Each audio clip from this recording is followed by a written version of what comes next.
Welcome to Faith, Fiction, and Folklore, or as we like to call it, the Try F Podcast, where we try not to F the podcast up. All right, so I'm pretty mad about this. So Virginia Roberts, we're talking about her supposedly unaliving herself, which is totally not what happened. So Like for those 4 gunshot bullets to the back of the head, it was very Clinton-esque. So yeah, very sketchy. And I'm ticked off because this was kind of like a slow-moving train wreck. Like, this was incredibly obvious. Everybody knew this was going to happen. She knew it was going to happen. She posted that she was not suicidal because she knew it was going to happen.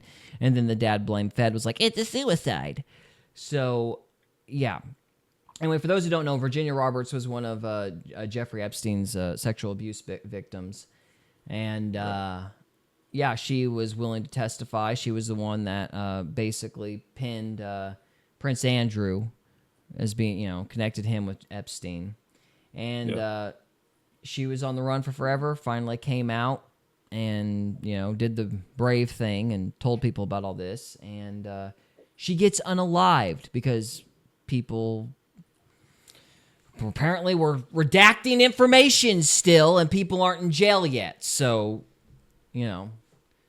she gets to pay for everybody else's tardiness. Yep. Anyway, so let's just start with this, I'm sure, totally honest article by, it looks like NBC. Yeah, NBC News. Reliable sources. All right, so Virginia Giuffre, which is Virginia Roberts, one of the most prominent survivors of Jeffrey Epstein's sexual abuse, has died by being unalived. No, she did not. Her family claims this, or said this on Friday. She died in near Gabby, Australia, where she'd been living for several years. There's one particular detail I'm curious to see if they'll actually say it. I don't think they're going to, but we'll see. I'm just going to say Roberts. Roberts was one of the earliest and loudest voices for the criminal charges against Epstein and his enablers. Other Epstein abuse survivors later credited her with giving them the courage to speak out.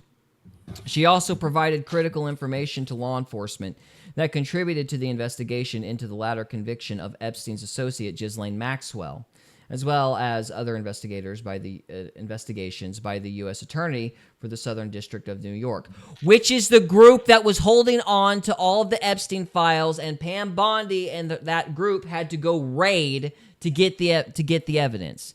So the people that supposedly had all the flight logs and all of Epstein's papers and documents, that was them. They wouldn't disclose it to the Trump administration. The dude who ran that office got fired.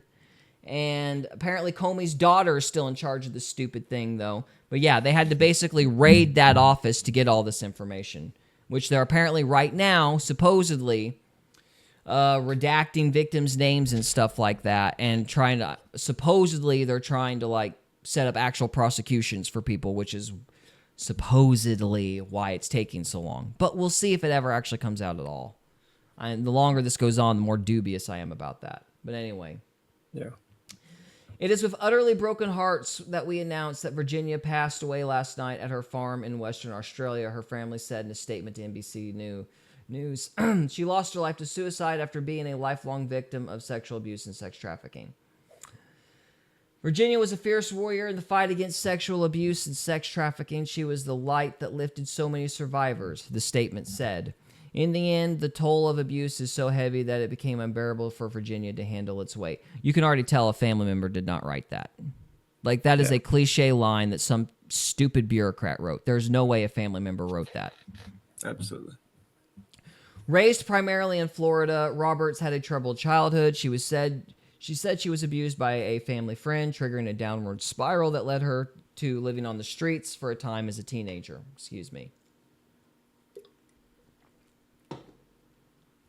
She was attempting to rebuild her life when she met Maxwell's Epstein's close confidant. Maxwell groomed her to being abused by Epstein, and that abuse continued from 1999 to 2002, according to Roberts. Roberts also alleged that Epstein trafficked her to his powerful friends, including Prince Andrew and French modeling agent Jean-Luc Bernal. There's no alleged about it. He, countersuit, and I think he was kicked out of the royal family. Like, that's a done deal. So I don't think alleged is applicable there. Like, there wasn't an official court case, but I think he was disowned in some fashion by the Queen when all this came out, if I remember correctly. And he settled out of court. I believe that's how that went. Somebody can check me if I'm wrong. Epstein, a wealthy financier, died in a New York jail in 2009 while he was awaiting trial on federal sex trafficking charges. Maxwell, a former British socialite, was found guilty on 5 counts of sex trafficking in 2021. 5. They had that island for years, but she was only charged with 5. I'm sure that was the 5 that didn't have money. Probably. Yeah, or the 5 that couldn't afford the judge. Well, anyway. Yeah. Anyway, she and her role in recruiting young girls to be abused by Epstein. Roberts filed a federal lawsuit against Andrew in 2021, alleging that he abused her when she was 17. Andrew, who stepped back from his duties as an active royal as controversy related to Epstein swirled around him, agreed to settle the case for an undisclosed amount in 2022. He has denied having sex with her. Burnell, who headed several modeling agencies, was charged with sexual harassment and the R word at least one minor in December of 2020. He denied wrongdoing and died by suicide in his jail cell in February 2022. Several months prior, Roberts testified against Burnell in a Paris courtroom in June 2021. So that's another detail that should be noted. She was still testifying up until very recently. So there's that. I'm sure that... Anyway, in an interview after her day-long closed-door testimony, Roberts said she appeared in court to be a voice for the victims and to make sure Burnell was brought to justice. I wanted Burnell to know that he no longer has the power over me, Roberts said, that I am a grown woman now and I've decided to hold him accountable for what he did to me and to so many others. Roberts moved to Australia with her husband before Epstein's 2019 arrest. The couple has 3 children. Her brother, Danny Wilson, told NBC News she pushed so hard to snuff the evil out of the world. Her biggest push was, if I don't do this, nobody's going to do it, he said, regarding her advocacy. She was in real physical pain, suffered from renal failure, but I think that the mental pain was worse. How much longer has this got? Yeah, there we go. And the Epstein story received renewed attention during the most recent presidential election, and in February, Attorney General Pam Bondi released a collection of Epstein-related files to right-wing media figures and then to the public that were already released because that was the Fed's sanitized version of things. Though the release was widely panned for containing information that was almost entirely previously public, the lead up to its release, including concerns about the disclosure of sensitive or personal identifying information about victims, have been the source of distress and anxiety for victims in recent months. Multiple victims told NBC News. No mention of the raid of the Southern District of New York office, mind you. No mention of that at all. Robert's lawyer, Sigrid Macaulay, described her as a dear friend and an incredible champion for her other victims. Those who were close to Roberts said they remembered her as a fighter. Virginia was one of the most extraordinary human beings I've ever had the honor to know, her representative, Deanie von Mueffling, said. And Macaulay said, her courage pushed me to fight harder, and her strength was awe-inspiring. In an interview for a Dateline NBC special on Epstein that aired before authorities charged Maxwell and Burnell, Roberts urged law enforcement to act. Take us serious, she said. We matter. So, why did I decide to read that whole thing? Because there is one giant detail that those charming people at NBC News forgot to admit. The fact that she was hit by a bus. So this is what happened literally 2 weeks ago. She posts this on social media saying that a bus came up behind her, rear-ended her in the middle of nowhere. Like, this is the middle of nowhere, Australia. There was no reason for a bus to be there, and we know nothing about the driver. They said she was going to die of kidney failure in about 4 days, and then 2 weeks later, she's committed suicide. No mention of the car accident at all. That's crazy. Yeah. Bull crap. She did not commit suicide. She was murdered. Period. Like, it's sad because Benny Johnson and other people have been all over this. It's like, we got to do something. They're going to go after her. They're going to go after her. It's been like a slow-moving car wreck, and now she's dead. Yeah. And people knew. Like, this was obvious. Everybody saw this coming. This wasn't like, oh my gosh, I can't believe they got her. They knew she was being attacked. Nobody did anything, and now she's dead. So who's still cleaning up Epstein shit? Probably the Clintons and Bill Gates and like all these people with money, because apparently Pam Bondi actually does have the records and actually does have the names, and they're just redacting victims and building like actual prosecutions for people now. And that kind of makes me angry, because it means at the beginning of all this, neither she nor anybody else actually believed this was a big deal. And it turns out the Southern District of New York was holding on to apparently terabytes of data. They were just sitting on it, and now everybody's like, oh crap, this is actually a thing. Yep. And so now they're trying to take it serious, and mum's been the word this entire time. Because these people are still alive and still moving and still killing people, apparently. Yeah. Like, I'm just freaking furious about this. Like, this just, again, because everybody saw it coming and nobody did anything. Yeah.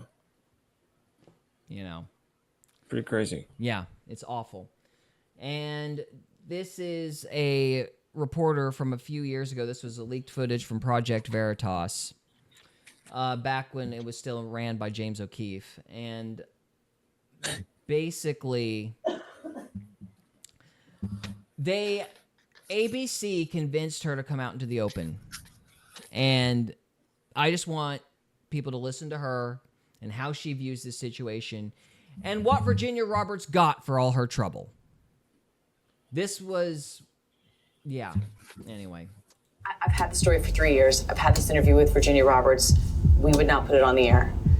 First of all, I was told, who's Jeffrey Epstein? No one knows who that is. This is a stupid story. Then the palace found out that we had her whole allegations about Prince Andrew and threatened us a million different ways. We were so afraid we wouldn't be able to interview Kate and Will that also quashed the story. And then Alan Dershowitz was also implicated in it because of the planes. She told me everything. She had pictures. She had everything. She was in hiding for 12 years. We convinced her to come out. We convinced her to talk to us. It was unbelievable what we had. Clinton, we had everything. I tried for 3 years to get it on, to no avail, and now it's all coming out, and it's like these new revelations, and I freaking had all of it. I'm so pissed right now. Like, every day I get more and more pissed, because I'm just like, oh my God, what we had was unreal. Other women backing it up. Hey, yep. Brad Edwards, the attorney, 3 years ago, saying, there will come a day when we will realize Jeffrey Epstein was the most prolific pedophile this country has ever known. And I had it all 3 years ago. She didn't get her story. How tragic. And what did Roberts get out of all this? Somebody hit her with a bus, and they called it a suicide. Nobody protected her. Hiding for 12 years. She does the right thing, stands up for all these victims, and dies, and nobody questions the fact that it's a suicide. There's nobody except like Benny Johnson. And Yep. NBC News doesn't even mention that she was in a car wreck literally 2 weeks ago. Doesn't even mention it. It's just, I'm waiting for the promises made, promises kept. I'm waiting for a little justice. We'll see if it happens. Yeah. So this is a picture of her, Prince Andrew. We already saw that. There's another article. And I wanted to end with another person who came out over a similar situation years ago, because pedophilia is a blackmail racket that the feds use. And they've been at this for a long time. And this is another person who came out, made similar claims. And her name's Kathy O'Brien. And she said, basically, the Epstein thing is another version of what she went through. And so I thought we would listen to her for a few minutes and just see if we notice any similarities. So we'll start with this and then call it good. That we cannot be misled into believing that it's just one particular group of people or another. We can't even say that this is Democrats or Republicans. No. This has nothing to do with party lines. What it has to do with is a New World Order agenda. When I was under mind control, before I was rescued and my mind and my memory restored, I was totally robotic. I had no ability to think for myself. I had no ability to question or to reason. I could only do exactly what I was told to do. One thing that I was told to do was to attend a White House cocktail party. This was during the Reagan-Bush administration while Ronald Reagan was president. It was on one occasion in particular that I heard Ronald Reagan talking with then Prime Minister of Canada, Brian Mulroney, who was also involved in this New World Order effort. And he said at that time that he believed the only way to world peace is through mind control of the masses. This is terrifying in proportion, especially when, having experienced mind control, I know that there is no peace of mind under mind control. Without free thought, there's no free will. Without God-given free will, there's no spiritual expression. And I wonder, what kind of a so-called world peace can we have where people have no peace of mind, where they have no spiritual expression, when they have when they're not even in touch with their own identity? Or it's very frightening in proportion when we consider the ramifications of what all mind control entails and how anyone can justify a robotic society under the so-called world peace guise, which is actually the New World Order world dominance effort. In around 1970, Ronald Reagan, then the governor of California, introduced to the legislature a request for a bond hearing because he wanted to introduce mind control into the California state prison system and as well as the mental health system. Well, the type of mind control that Ronald Reagan was wanting to introduce was a combination of what is now known as chemical lobotomies, in addition to trauma-based conditioning, very much in the Pavlovian sense. Ronald Reagan almost lost his bid for governor because the people rejected this idea so vehemently. But in fact, according to Freedom of Information Act information that has been released as a result of the MKUltra being exposed in 1977, these abuses and this mind control was in fact introduced in the Vacaville prison in particular. There's voluminous information about the role that the CIA played in really harming a great number of people in that facility. Now, there's also powerful evidence that is surfaced with regards to the MKUltra being introduced in the mental health system, particularly within the state of California under Ronald Reagan's jurisdiction and certainly his blessings. Ronald Reagan is not necessarily a target of our expose. He just happens to be one of Kathy's abusers that she has written about and that we have been able to get documented extensively. It was my experience that Ronald Reagan took orders directly from George Bush. George Bush was one of the highest up that I'm aware of, if not the highest up that I was ever exposed to during the course of my White House Pentagon level mind control victimization. George Bush began with the United Nations. He went on to head our CIA. And then by everything that I witnessed and experienced, it was George Bush who was in control of our country through 3 administrations because Ronald Reagan answers to George Bush. Then George Bush was in office himself. And after that, Bill Clinton went into office. And I heard Bill Clinton and George Bush once discussing how when the American populace became disillusioned with Republicans in control of our country, bringing us into the New World Order, that Bill Clinton, as a Democrat, would be put into office. And it was also my experience to have witnessed Bill Clinton answering to George Bush.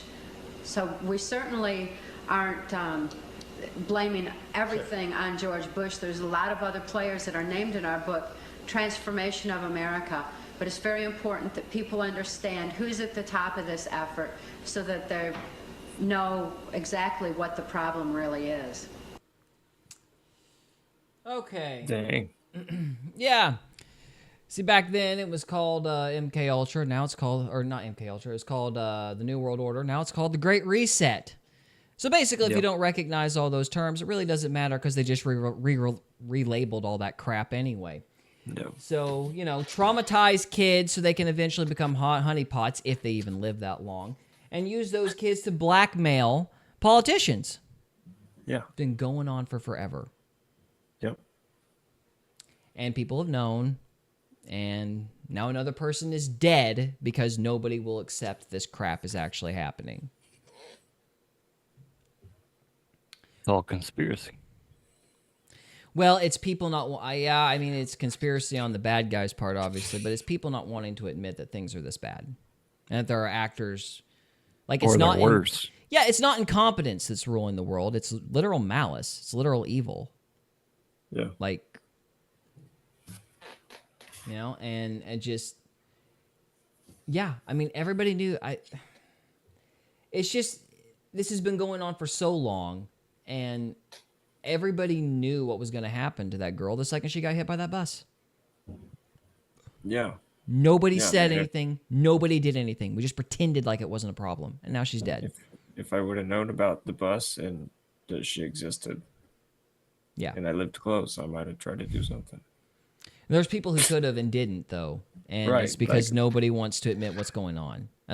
A lot of this is just nobody wanting to admit how serious this is. But that goes back to the whole Pam Bondi thing. It's like, why did she put that stupid Phase 1 version of the Epstein files out? Why did she go around going, promises made, promises kept? Because people weren't taking this crap seriously. Nobody's been taking this seriously, and it's been going on for forever. And nothing's going to improve until people start taking this seriously, and more people are going to die. So it just sucks. So I'm just mad, and I wanted to do something on this because Benny Johnson came out with a video, I think it was last night, and I was like, this is terrible, and I felt like I should talk about it because I don't know how many people are going to. So Right. Yeah, anyway, I'd certainly never heard of it, but yeah. I don't hear about a lot of things. Yeah, it's just depressing. Final pleasant note, Kathy O'Brien was on Alex Jones recently, and she was talking about how this COVID crap that happened over the last few years is very similar to the mind control bull crap she went through, even down to wearing the masks, funnily enough. Yep. Dehumanize people. Hide your spirit. And keeps oxygen from your brain. Indeed. So, anyway. All right. Guys, thank you so much for watching. This is the end of episode 2. We're going to move on to episode 3. So if you're on the live stream, stay with us. If you're watching this after the fact, we'll see you next time. Later. We hope you enjoyed this episode of Faith, Fiction, and Folklore. If you did, we would love it if you would subscribe to us on YouTube or follow us on Rumble. We can also be found on X, Instagram, and Facebook. And we are available on Spotify, Apple Podcasts, Amazon Music, and iHeartRadio. Thank you again very much for listening, and we'll see you next time.